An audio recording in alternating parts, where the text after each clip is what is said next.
गडकरींना ticket मिळालं का? पंकजा मुंडेंचं काय झालं? एकनाथ खडसेंच्या सुनेवर भाजपनं विश्वास दाखवला का?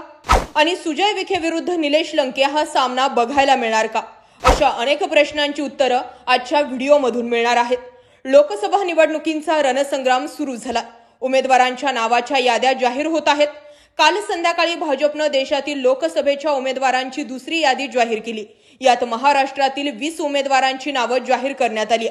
नंदुरबार हिना गावित यांची लढत काँग्रेसचे ज्येष्ठ नेते केसी पाडवी यांच्याशी होऊ शकते. हिना गावित यांना तिकीट फायनल झालंय, पण शिवसेनेचे चंद्रकांत रघुवंशी यांच्यात आणि हिना गावित यांच्यात फारसं काही आलबेल नाही. त्यामुळे याचा फायदा कोण घेतंय हे पाहावं लागेल.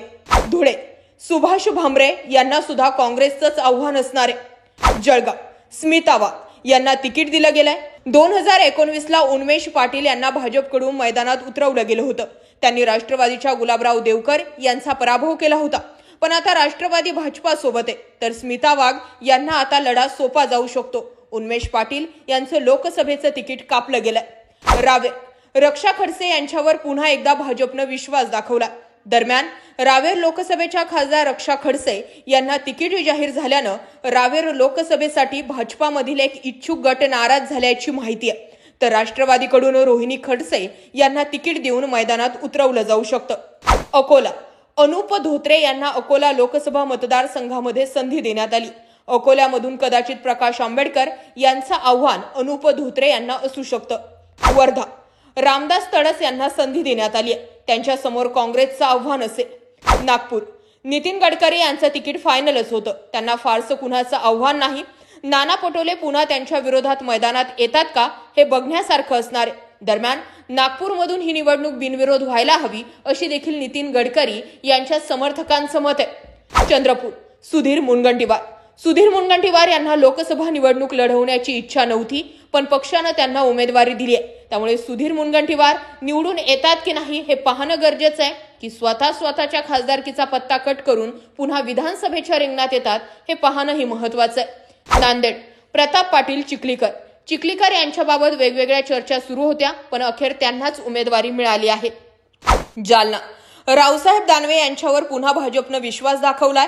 त्यांचं वर्चस्व जालन्यात भक्कम आहे. अर्जुन खोतकर यांचं आव्हान त्यांना होतं, पण खोतकर आता युतीसोबतच आहेत. दिंडोरी भारती पवार यांना पुन्हा संधी देण्यात आली असून शरद पवार हे स्वतः भारती पवार यांना आव्हान ठरू शकतात. आणि त्यामुळेच आता पाहणं हे गरजेचं आहे की राष्ट्रवादीमधून नेमकं कोणाचं आव्हान समोर असेल. भिवंडी कपिल पाटील यांना भिवंडीमध्ये काँग्रेसचा उमेदवार टक्कर देऊ शकतो.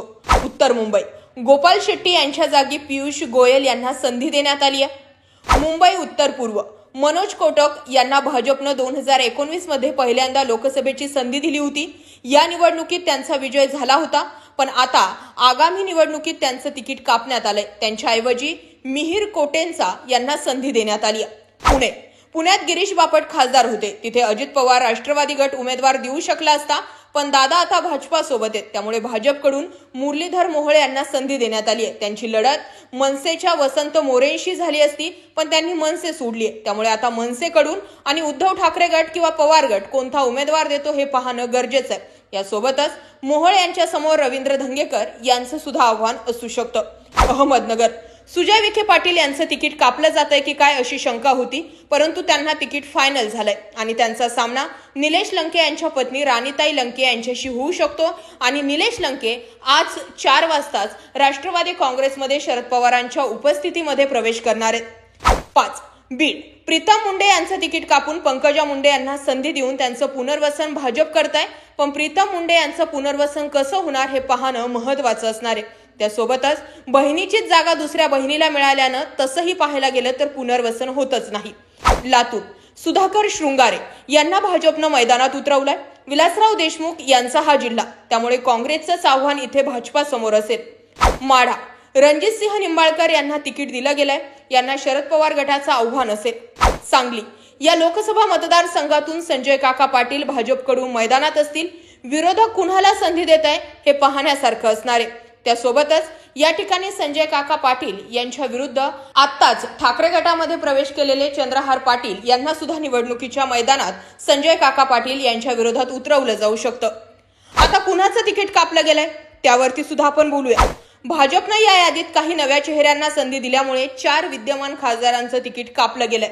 यामध्ये बीडच्या खासदार प्रीतम मुंडे, उत्तर मुंबईचे खासदार गोपाळ शेट्टी, उत्तर पूर्व मुंबईचे खासदार मनोज कोटक आणि जळगावचे खासदार उन्मेष पाटील, 4ही नेते तुम्ही बघू शकतायत एका स्क्रीनवरती।